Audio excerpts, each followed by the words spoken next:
Oke, baik. Bismillahirrahmanirrahim. Assalamualaikum warahmatullahi wabarakatuh. Selamat sore rekan-rekan sekalian. Kita masuk di penghujung acara pada sore hari ini. Di akhir nih mudah-mudahan masih semangatnya masih menyala karena memang di akhir dan molor gitu, izin Bapak Ibu sekalian. Tentunya kami berharap acara ini mudah-mudahan bisa maksimal kita tutup di jam 18 ya, karena memang masuki nanti di maghrib. Kemudian dengan 3 pemateri kita. Jadi di materinya di akhir tadi metode, kemudian yang stres-stres gitu tadi ya, di stressing maksudnya tegang-tegang gitu kan. Nah kalau sekarang materi di akhir lebih banyak diuji gitu ya. Jadi setelah tadi dikendalikan, kemudian di stres gitu, ditegang-tegangin, terakhir diuji gitu ya. Jadi mudah-mudahan di akhir-akhir ya masih kuat, itulah beton kita, bismillah gitu kan di Brikes. Baik. Saya akan sampaikan pemateri pertama dengan Bapak Dr. Teguh Mutaki, ST MSc. Beliau CV-nya saya bacakan ya, lahir di Semarang 19 November tahun 1985, mengenyam pendidikan S1 di Universitas Diponegoro Semarang, kemudian S2 di Universitas of Ulsan Korea Selatan, kemudian yang S3-nya di Bukkyong National University juga di Korea Selatan. Jadi banyak gaul sama ini Pak, boyband dan girlband di sana kira-kira. Jadi kalau nanya kelihatannya perbendaharannya banyak beliau. Kemudian saat ini beliau menjabat sebagai Kepala Pusat Riset Teknologi, Pengujian dan Standar di BRIN. Tentunya materi yang akan beliau paparkan lebih banyak di supporting dari BRIN untuk pengujian. Dan tentunya nanti dukungan riset dan hal apa yang beliau sampaikan akan dipaparkan. Izin karena waktunya nanti kita coba selesaikan di jam 6 Pak, mungkin di pemateri pertama karena saya lihat materinya cukup padat, ada 45 slide kalau nggak salah Pak ya. Nah mudah-mudahan bisa diselesaikan maksimal di 25 menit sampai 30 menit, kemudian yang nanti pemateri kedua dan 3 mungkin sekitar 15 sampai 20 menit sehingga nanti bisa kita selesaikan menyisakan kira-kira 10 menit atau 15 menit di akhir untuk sesi tanya jawab. Monggo waktu dan tempat untuk menyingkat waktu Pak Teguh Mutaki, kami persilakan. Bismillahirrahmanirrahim. Assalamualaikum warahmatullahi wabarakatuh. Ini bagaimana sebaiknya? Oke. Mungkin saya di bawah saja ya. Ini saya sambil bawa handphone untuk jam 4.39. Baik, izin Bapak Ibu, terima kasih Pak Moderator telah memperkenalkan kami.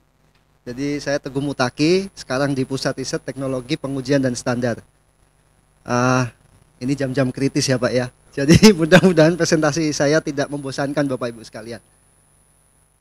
Baik, dalam presentasi ini kami ingin memulai, mungkin di antara Bapak Ibu yang ada di sini belum familiar dengan BRIN. Ini kami coba sampaikan positioning BRIN dan tugas dan fungsi BRIN sebagai teknologi enabler. Lalu sedikit mengulas tentang SNI 9156, 9157 dan kita tutup presentasi dengan dukungan laboratorium yang bisa diberikan dari BRIN kepada Asosiasi Beton. Nah, Bapak Ibu sekalian, BRIN ini didirikan tahun 2021. Mungkin di antara kita sudah mengenal BPPT, LAPAN, LIPI, dan Batan. Nah, BRIN ini merupakan merger dari 4 LPNK dan seluruh peneliti yang ada di seluruh kementerian.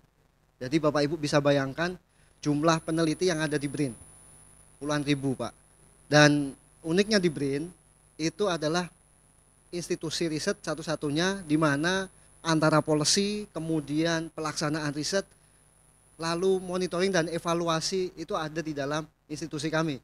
Sehingga institusi kami cukup super power gitu kalau bisa diperbandingkan dengan institusi lain. Lanjut Pak. Nah, saya ingin sedikit mengulas tentang bagaimana peran riset di dalam peningkatan daya saing suatu produk. Bapak Ibu bisa bayangkan, baru-baru ini ada perusahaan dalam bidang logistik Pak datang ke kami mengungkapkan bahwa Pak peraturan di dalam sektor maritim cukup ketat. Jadi IMO International Maritime Organization memberikan policy bahwa di 2030 harus ada 20% pengurangan greenhouse gases atau pengurangan nilai karbon.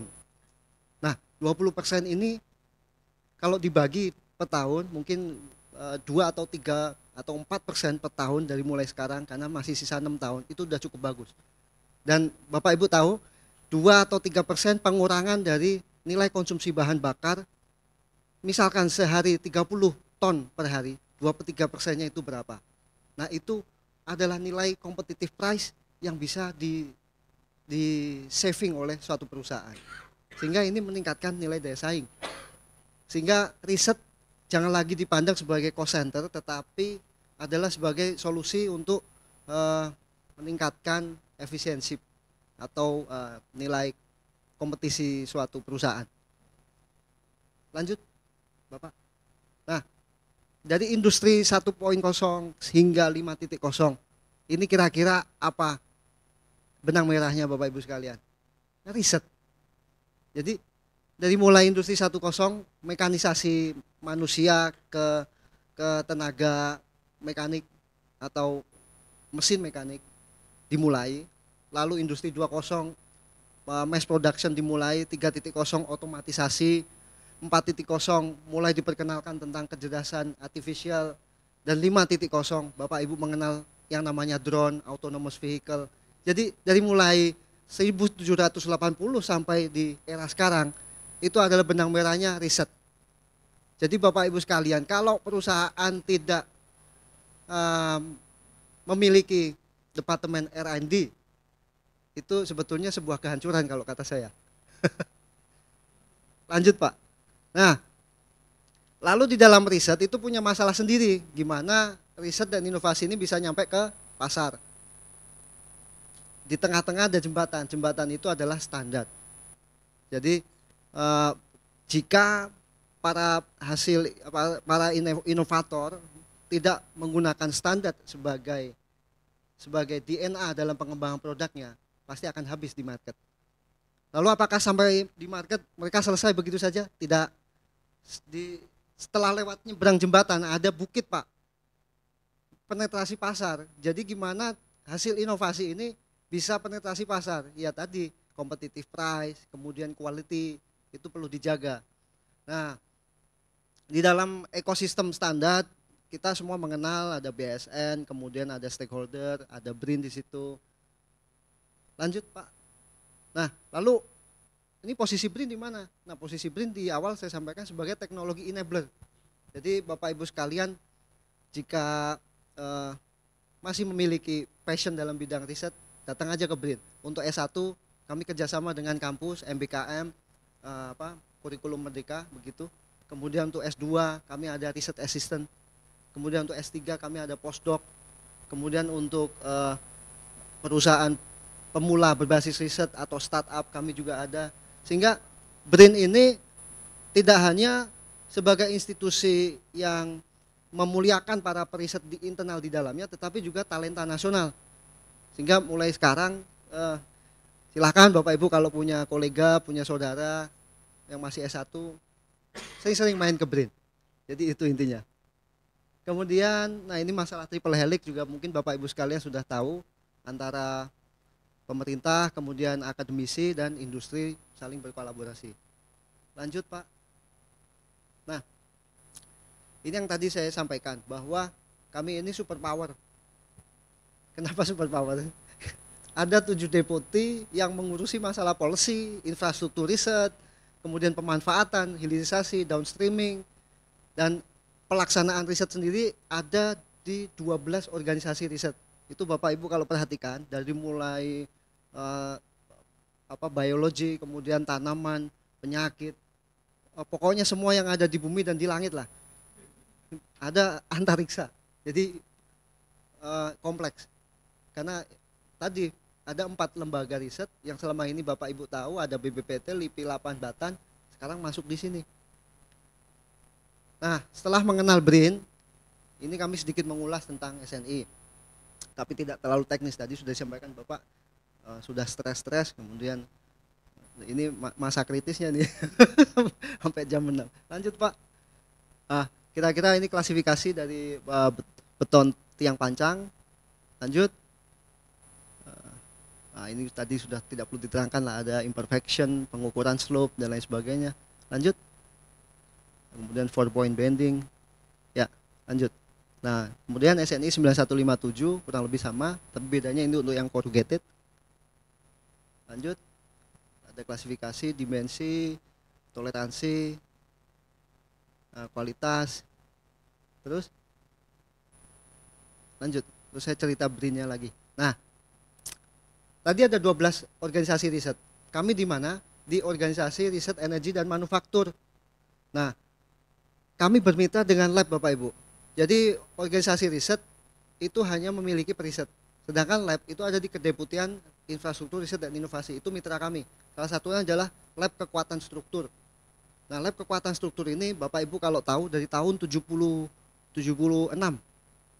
Jadi zaman itu Pak Habibie mempunyai mimpi bahwa kita kuasai produk akhir berupa pembangunan pesawat terbang. Nah, untuk pembangunan pesawat terbang dikuasailah aerostruktur, kemudian mesin dan propulsi, dan aerodinamik. Sehingga tiga itu Bapak Ibu kalau main ke KST B.J. Habibie atau Puspitek Serpong itu menemukan laboratorium wind tunnel, satu-satunya di Asia Tenggara. Sekarang ya, kalau dulu mungkin Asia mungkin. Tahun 70, 80 Bapak Ibu bisa bayangkan. Saya aja belum lahir, Pak. Kemudian ada lab propulsi dan yang ketiga adalah lab kekuatan struktur, dulu namanya LUK, lab uji konstruksi. Nah, sekarang lab kekuatan struktur, tapi pada prinsipnya sama. Nah, kami melayani pengujian, kemudian kalibrasi, inspeksi, dan yang terakhir sertifikasi. Lanjut. Nah, ini yang pernah kami lakukan Bapak Ibu sekalian. Mungkin ada beberapa praktisi yang memang pernah menggunakan jasa layanan dari LUK ya. Ini 4-point bending dengan kapasitas sekitar 630 kN atau mungkin berapa? 63 ton ya. Nah, lanjut. Dan ini adalah layanan sains ELSA yang dikelola oleh BRIN sekarang. Jadi gimana sih caranya saya menggunakan laboratorium di BRIN pakai ELSA, Bu? Jadi ada www.elsa, mungkin selanjutnya. Nanti ya. Nah, ini akreditasi dari KAN. Kemudian oke, lanjut. Terus. Nah, gimana sih cara masuk ke ELSA? Kemudian saya bisa melakukan pengujian di BRIN. Nah, ini. Login ke elsa.brin.go.id. Kemudian Bapak Ibu sebagai pemohon membuat akun, aktivasi akun, lalu mengajukan pilihan layanan. Kemudian setelah mengajukan pilihan layanan, nanti ada tim manager lab yang akan menyetujui permohonan Bapak Ibu. Kemudian diminta untuk pengiriman sampel dan melakukan pembayaran. Udah seperti itu. Jadi simpel. Nah, itu tidak hanya lab uji konstruksi. Bapak Ibu misalkan mau karakterisasi material, dari yang tadi saya sampaikan, dari yang ada di tanah sampai yang antariksa. Misalkan mau pakai jasa drone untuk pemetaan wilayah, mapping dan sebagainya. Nah, ini yang pernah kami lakukan di kekuatan struktur. Di antaranya untuk uji U-shape girder LRT Jabodetabek. Ini kami melakukan inside measurement, inside inspection. Kemudian lanjut. Lalu ada juga kami diminta untuk inspeksi jasa konstruksi pasca kebakaran. Kemudian inspeksi lantai beton, inspeksi untuk struktur pondasi silo, kemudian inspeksi struktur jembatan di Siak. Lanjut. Terus ini untuk structural health monitoring, kekuatan struktur bangunan sipil, dermaga, keruntuhan jembatan, dan fatik. Terus lalu pondasi turbin, kemudian finite elemen juga, dermaga, dan alhamdulillah selesai. Saya melewati masa kritis pas 4.50. Mungkin itu saja Bapak Ibu. Terima kasih sebelumnya, jika kurang berkenan kami mohon dimaafkan. Demikian.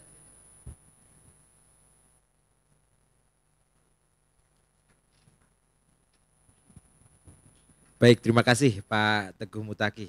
Luar biasa paparannya dan langsung mengena malahan promosinya dan lain-lain kira-kira. Saya masih mengenal, izin Mbak, kalau kami rata-rata di industri pikes pasti mengenal eluka lah gitu ya. Begitu BRIN pada bingung BRIN itu panganan opo gitu ya. Tapi padahal ya bagian sama dengan itu, dan saya yakin di antara Bapak-bapak semua, teman-teman semua yang ada di Zoom juga banyak menggunakan jasa eluka karena memang tumbuh juga bareng pasti, dan ada produk baru juga selalu teman-teman akan melakukan pengujian di situ. Tapi dengan begini lebih mengenal lagi karena izin, sorry. Ya, siap. Ya, intermezzo nih. Jadi biar nggak ngantuk memang betul. Untung kursinya bukan yang ngomong gitu kan. Baik, berikutnya untuk menyingkat waktu kami pemateri berikutnya dengan Ibu Igusti Komang Sri Aryani, STMSC dari PT Waskita Beton Prekes. Saya sedikit sampaikan. Beliau lahir di Jakarta 7 November tahun 1970, S1 di Teknik Sipil Universitas Udayana, kemudian S2 di Geotechnical Engineering University of Newcastle. Kemudian juga beliau saat ini bekerja sebagai laboratory dan administrator plant manager di PT Waskita Beton Prekes. Baik, kalau tadi dari Korsel, sekarang dari England jadi Newcastle United kalau hari ini. Baik, monggo silahkan Bu Sri Aryani dipaparkan materinya.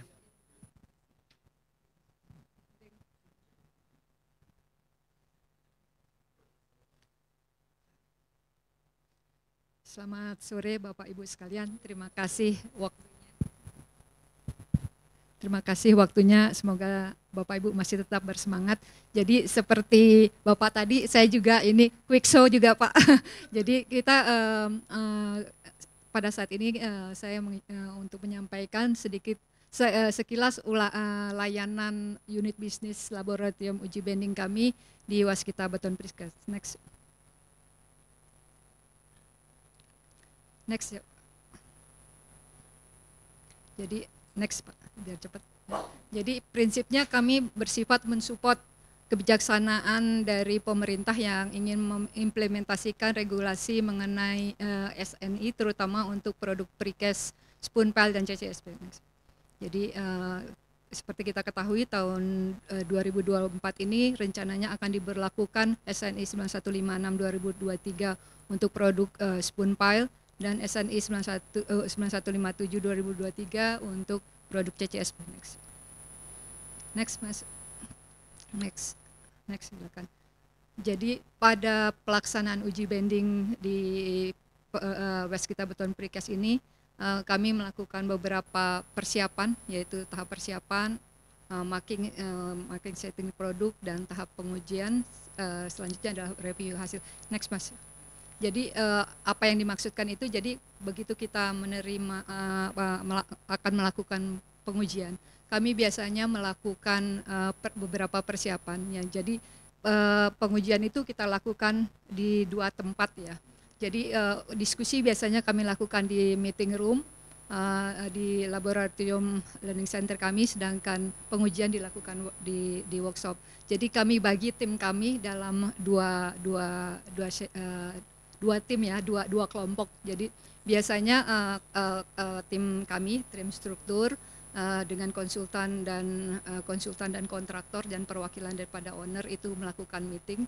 Di sini kami merumuskan untuk menentukan biasanya berapa beban yang akan kita lakukan pada produk yang akan kita uji bending. Di sini kita menentukan berapa peak crack-nya, berapa moment crack, dan juga P ultimate dan M ultimate. Sementara tim yang lain, yaitu yang di workshop itu mereka melakukan setting, melakukan pengukuran dulu, pengukuran panjang produk yang sesungguhnya dan juga mengukur beban berat produk yang sesungguhnya. Jadi kita melakukan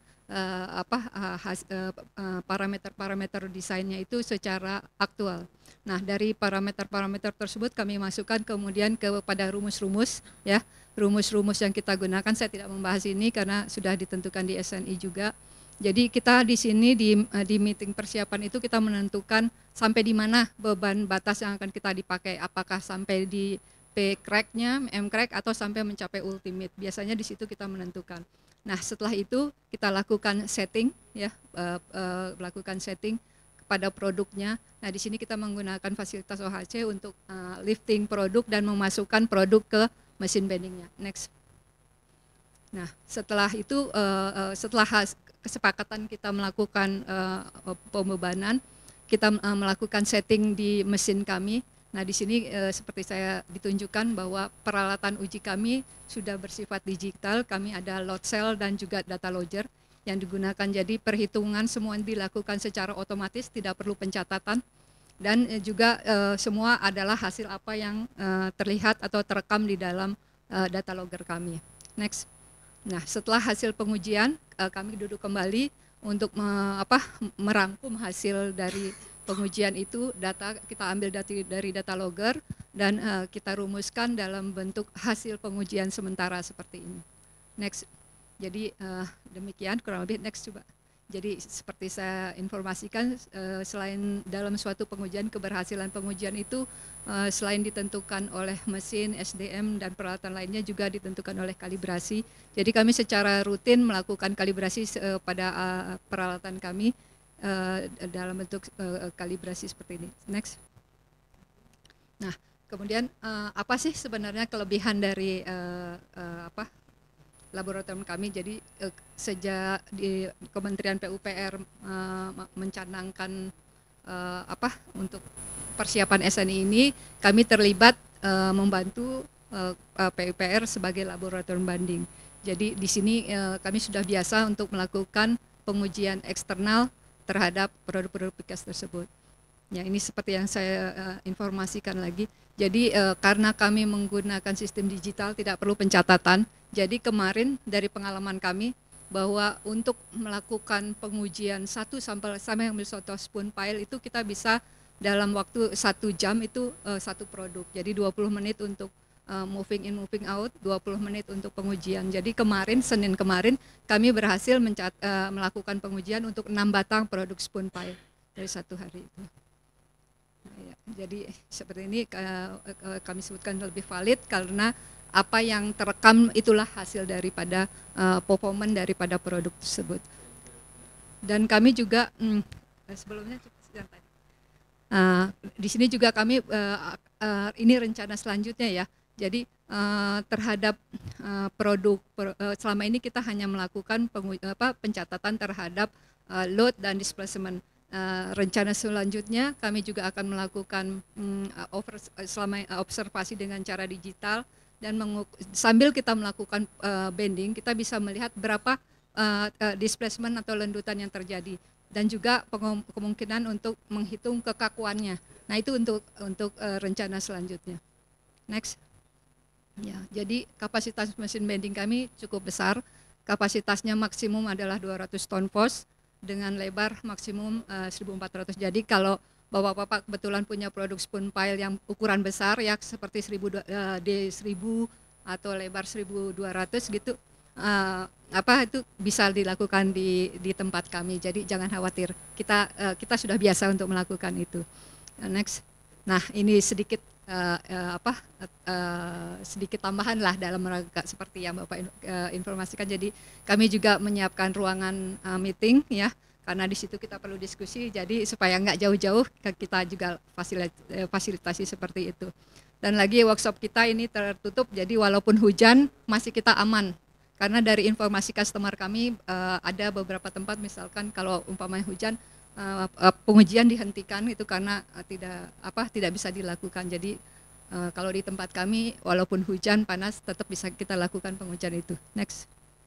Nah, kita juga ada di area workshop sudah disediain dengan fasilitas safety area gitu ya untuk menjaga keamanan karena ini adalah alat-alat besar. Jadi kemungkinan failure itu selalu ada. Jadi urusan safety ini kita utamakan dan juga produk kita lengkapi dengan safety belt untuk menjaga hal-hal yang tidak diinginkan terjadi. Next. Nah, untuk urusan green concrete, berhubung tim green concrete ada di tempat kami, jadi kita berpikir juga ke arah itu. Jadi kita masih dalam riset bahwa produk-produk yang sudah di bending itu kita coba untuk berdayakan kembali, yaitu dengan melakukan repair. Jadi seperti itu. Nah, bagi bapak ibu yang mungkin kebetulan punya proyek spoon pile, CCSP maupun square pile dan memerlukan uji bending, silakan untuk menghubungi kami. Terima kasih.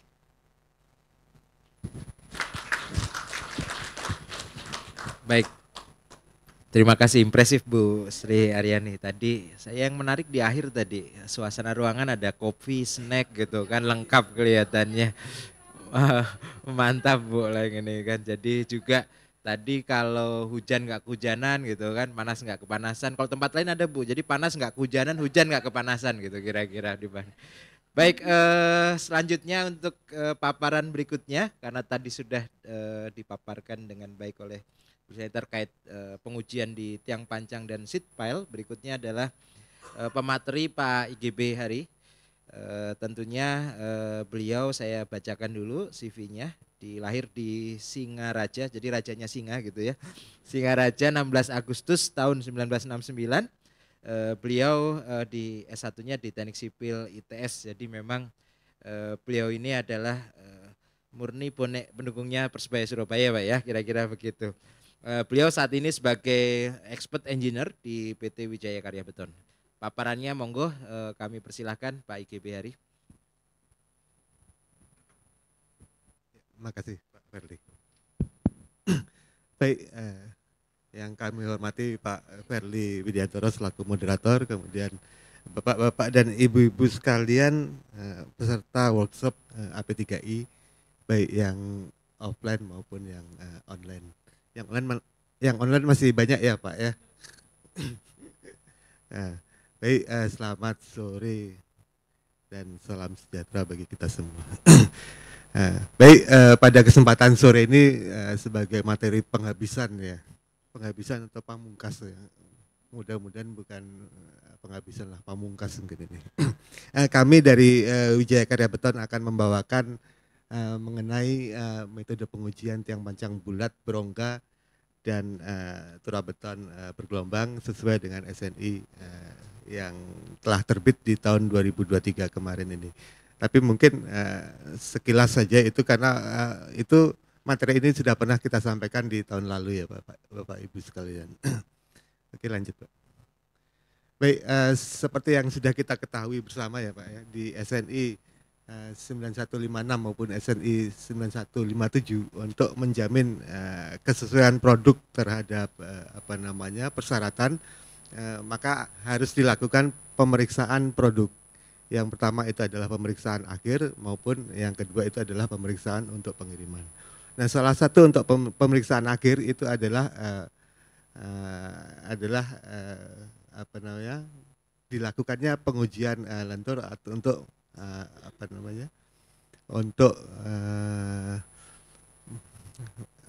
mendapatkan untuk mengetahui kinerja dari produk tersebut. Oke, lanjut.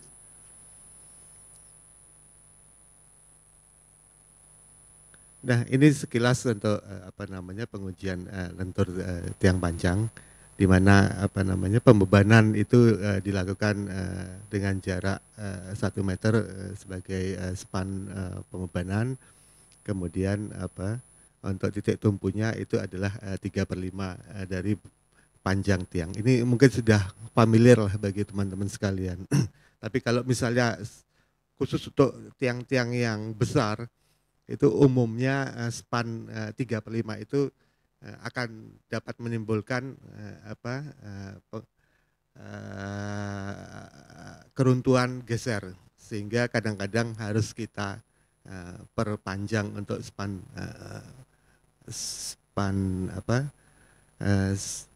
tumpuan ya. Jadi apabila terjadi pengaruh geser, maka apabila span pengujian itu kita perpanjang, maka kita gunakan rumus yang di bawah ini. Ya, demikian kira-kira. Kemudian lanjut. Nah, ini ada ada juga untuk pemeriksaan kekuatan geser. Dia ada 2 metode yang digunakan, yang dapat digunakan, yaitu metode untuk 2 tumpuan sederhana dan metode 2 tumpuan sederhana melajur. Nah, mungkin rumus-rumus untuk beban pengujian itu sudah ada di SNI-nya, bisa dibaca sama. Nah ini adalah contoh dari pengujian kekuatan geser dari tiang panjang. Oke, lanjut. Nah berikutnya ini adalah untuk pengujian kekuatan lentur turap beton. Jadi kalau yang tadi untuk tiang panjang itu bentang pengujiannya itu adalah 3/5L, sedangkan kalau untuk turap beton itu bentang pengujiannya itu adalah setengah dari L. Nah, ini mungkin rumus-rumusnya bisa diikuti saja kalau bentang pengujiannya sesuai dengan ketentuan. Tapi kalau misalnya kondisi terpaksa, bentang pengujian saya rasa juga masih bisa dibuat bervariasi tergantung kebutuhan. Nah, ini adalah dokumentasi dari pengujian kekuatan lentur untuk turap beton. Lanjut. Nah, untuk kriteria penerimaan mungkin bisa dibaca di SNI, baik yang 9157 maupun 9156, baik untuk tiang panjang maupun untuk CCSP ya. Jadi intinya kalau tiang panjang pertama kita lakukan pengujian retak dulu untuk 2 batang, kemudian setelah itu dilanjutkan 1 batang untuk diperiksa kekuatan lentur nominalnya atau patahnya. Oke, lanjut. Nah ini adalah flowchart, juga sudah ada di SNI, bisa dibaca. Lanjut.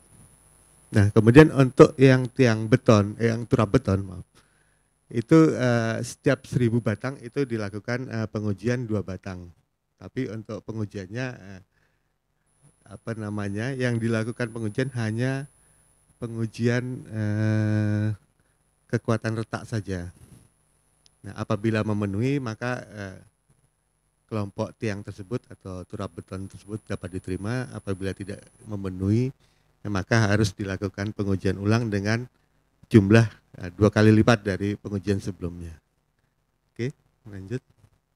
Nah, untuk mendukung program-program riset di Wika Beton maupun untuk pengujian produk dalam rangka pengujian rutin, itu kita ada laboratorium riset yang kebetulan lokasinya itu ada di pabrik di Bogor, di pabrik Bogor di Cilengsi, di mana di laboratorium riset itu kita dapat melakukan pengujian produk, kemudian pengujian beton, dan pengujian material beton.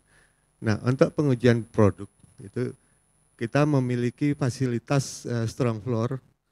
Jadi dengan adanya fasilitas strong floor ini diharapkan kita dapat melakukan pengujian untuk pengujian lateral ya Pak Gam ya.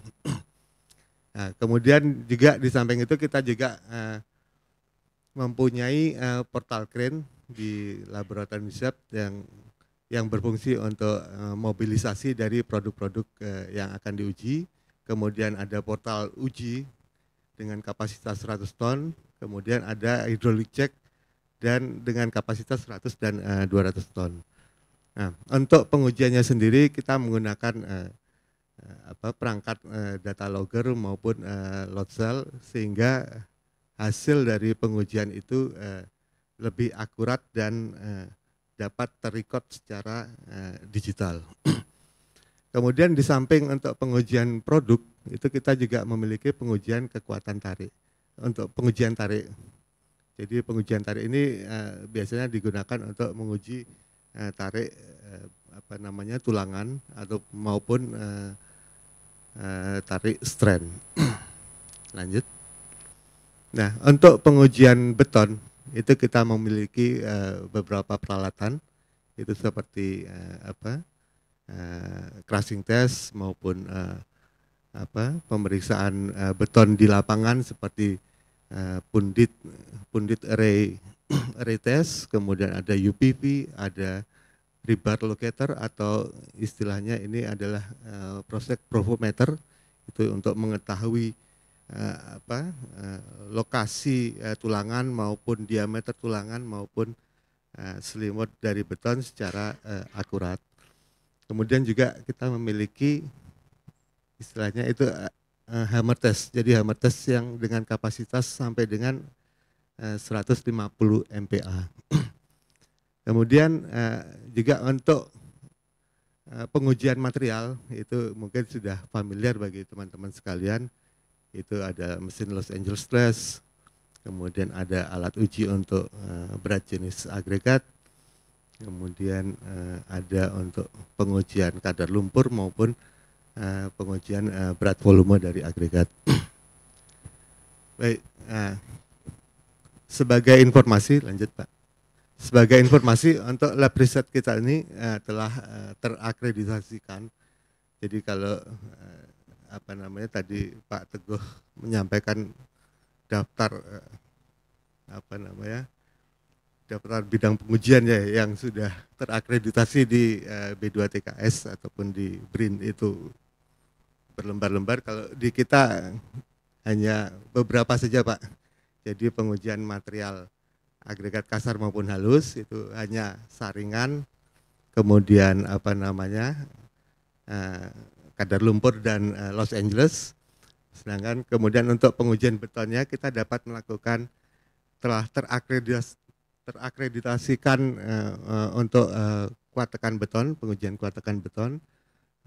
Dan untuk produk kita telah terakreditasi untuk pengujian lentur tiang panjang maupun CCSP. Dan yang terakhir itu untuk pengujian tarik tulangan beton itu kita telah terakreditasi. Jadi kalau Bapak-bapak, Ibu-ibu mungkin ada ada kebutuhan pengujian tapi di lab B2TKS itu lagi sibuk waktunya, monggo silahkan bisa melakukan pengujian di lab riset di Kabupaten. Betul ya Pak Firly ya? Ya, demikian terima kasih. Mohon maaf apabila ada kekurangan. Saya akhiri.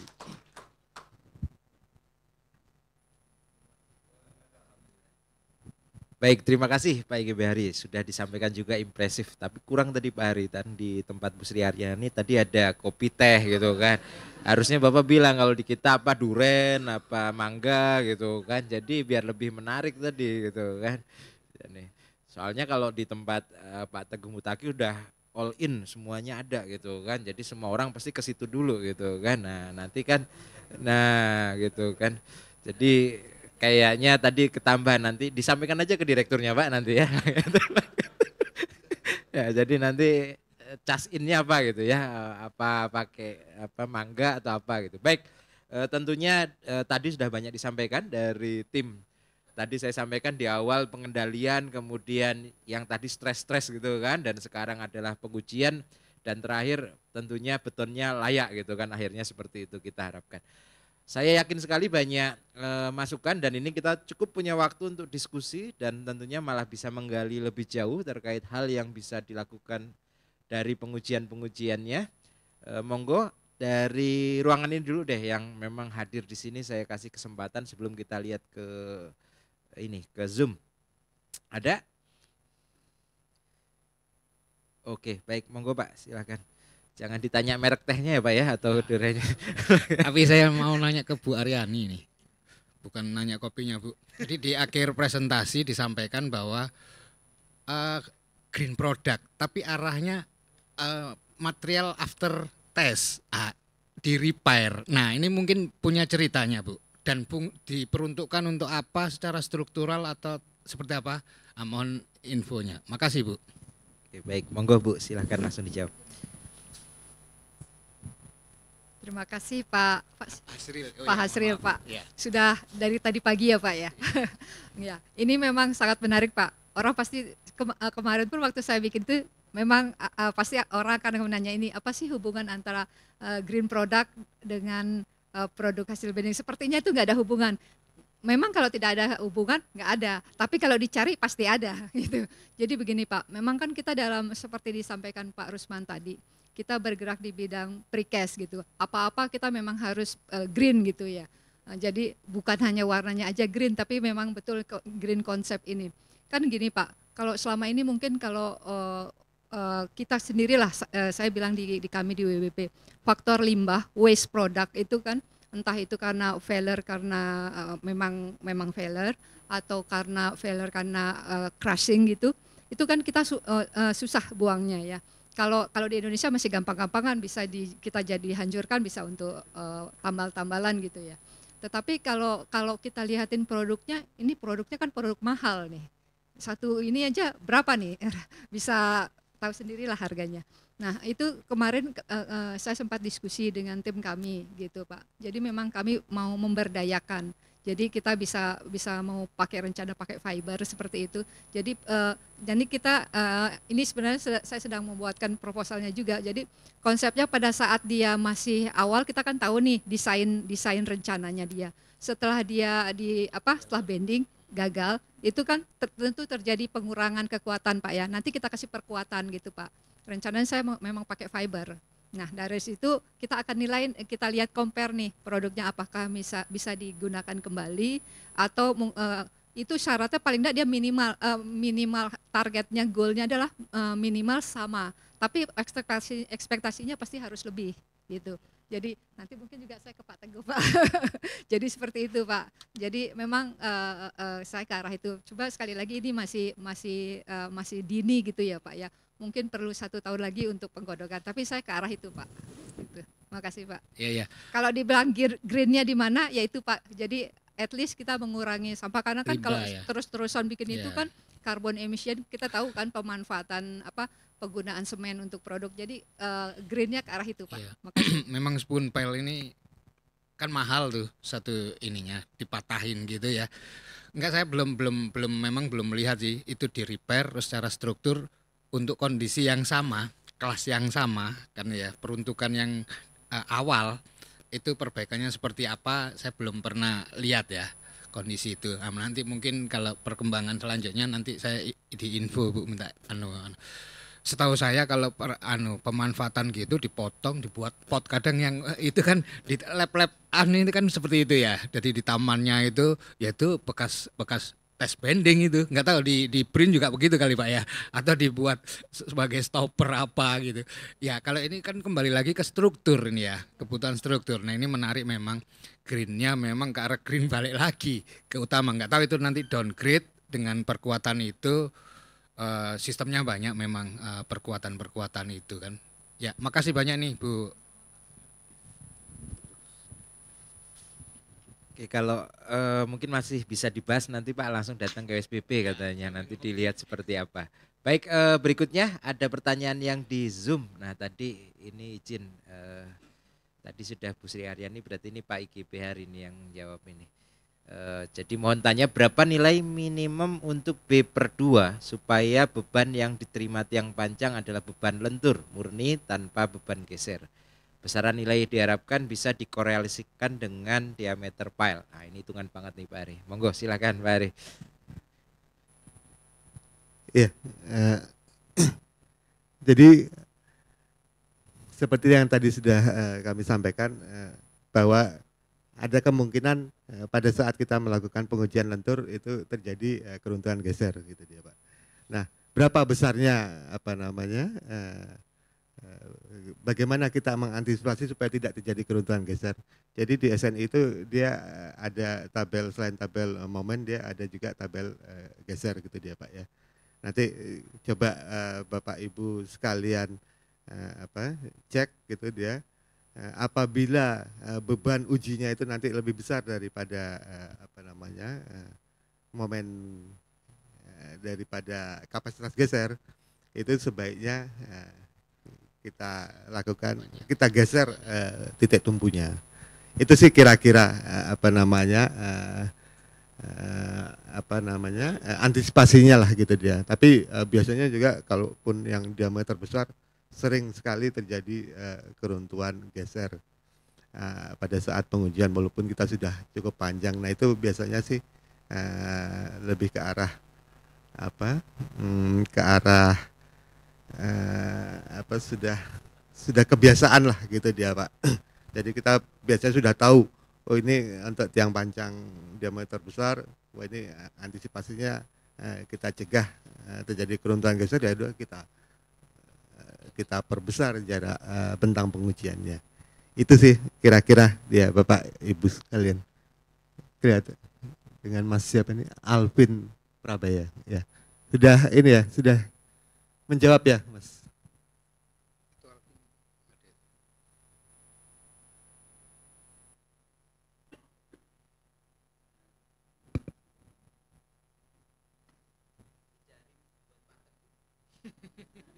Ini ada Pak dari Pak Gambiro. Pak Gambiro, silakan Pak. Ini aja ini.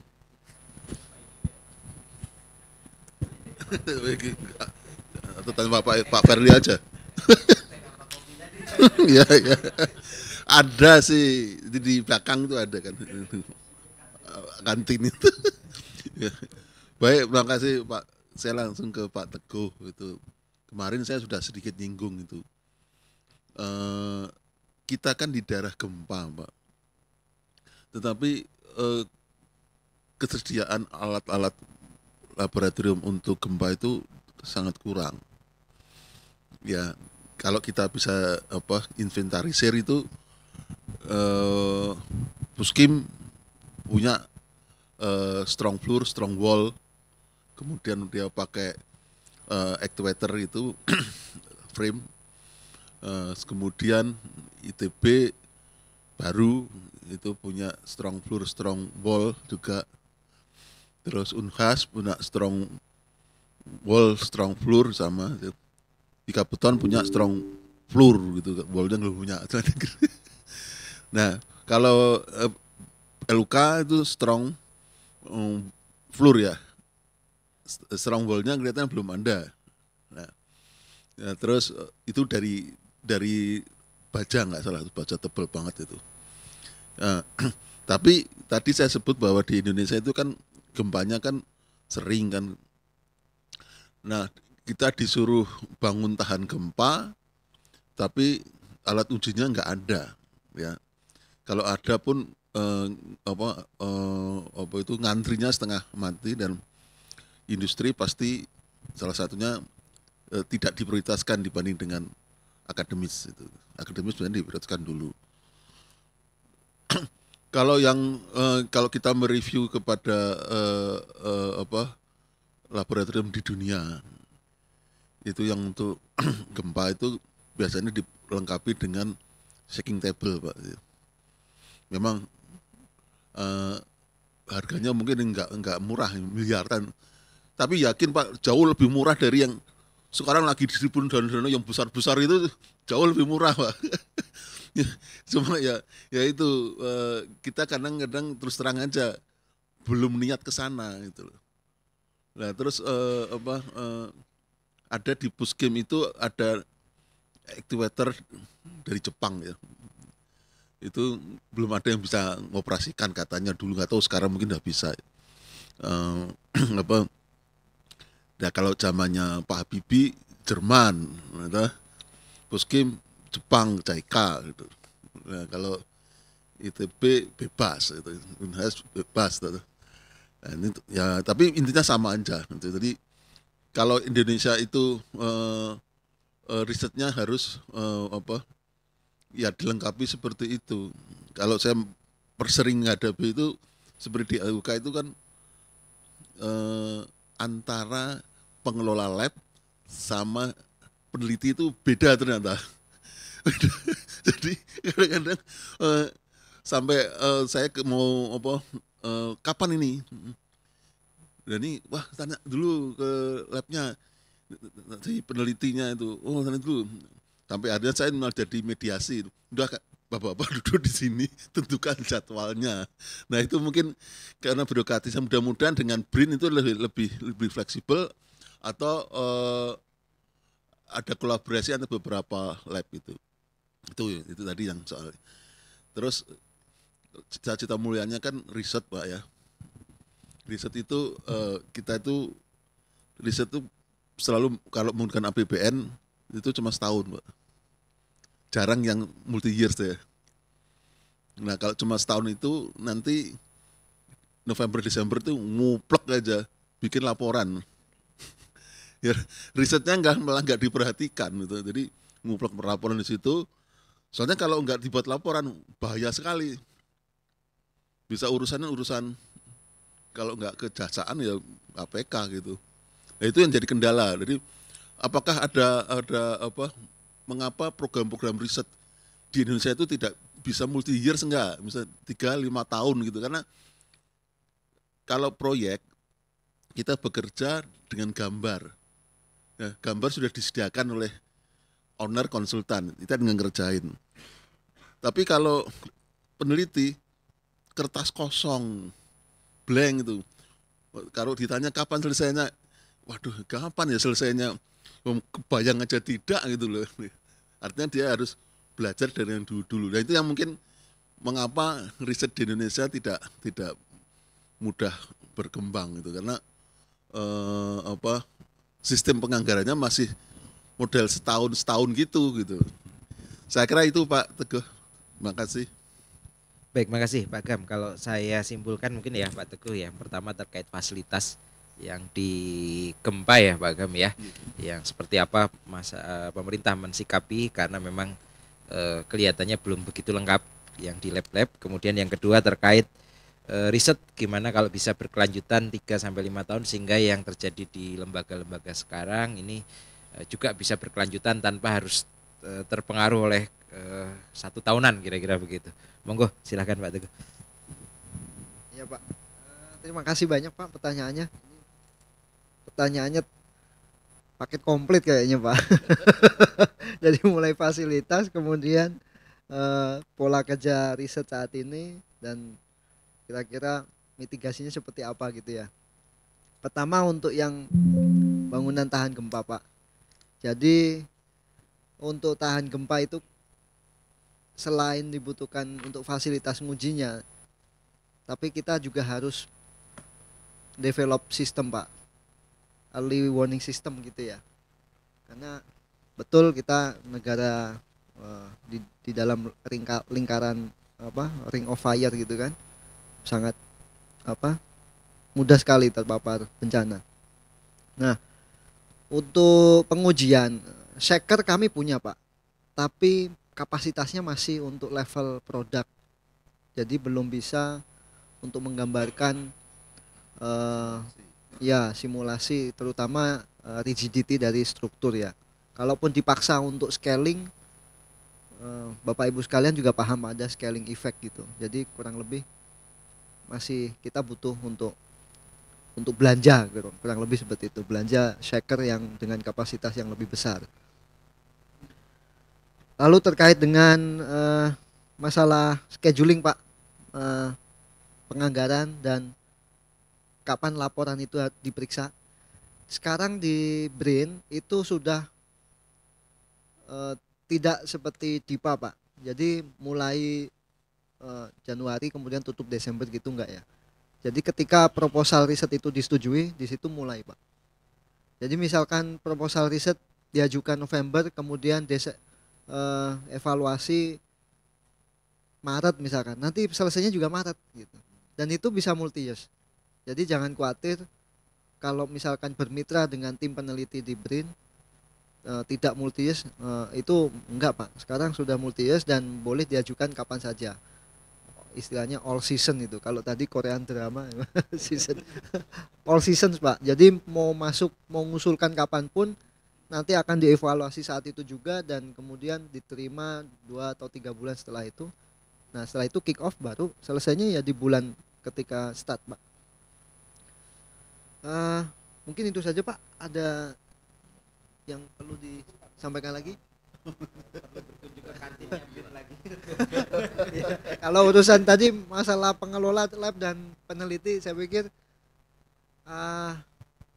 ya dinamika seperti itu Pak. Ya memang banyak ketidaksempurnaan, tapi ya kami berusaha untuk menjalani itu dengan segala yang terbaik lah pokoknya. Ya mungkin Pak. Baik, terima kasih Pak Teguh Mutaki. Mudah-mudahan tadi sudah dapat jatah semua kelihatannya perbagian, dan kita sudah memasuki di 5.35. Mungkin bisa kita akhiri session hari ini untuk materi yang di hari Kamis untuk workshop AP3I, dan ditutup tadi dengan topik pengujian, dan tentunya tadi setelah diuji insya Allah betonnya lulus uji semua ya Pak ya.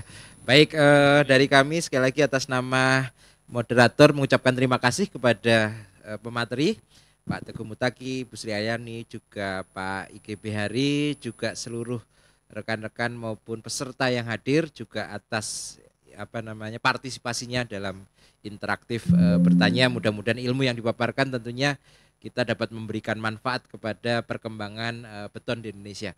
Baik, kami akhiri, terima kasih. Wassalamualaikum warahmatullahi wabarakatuh. Saya kembalikan ke pembawa acara. Waalaikumsalam warahmatullahi wabarakatuh.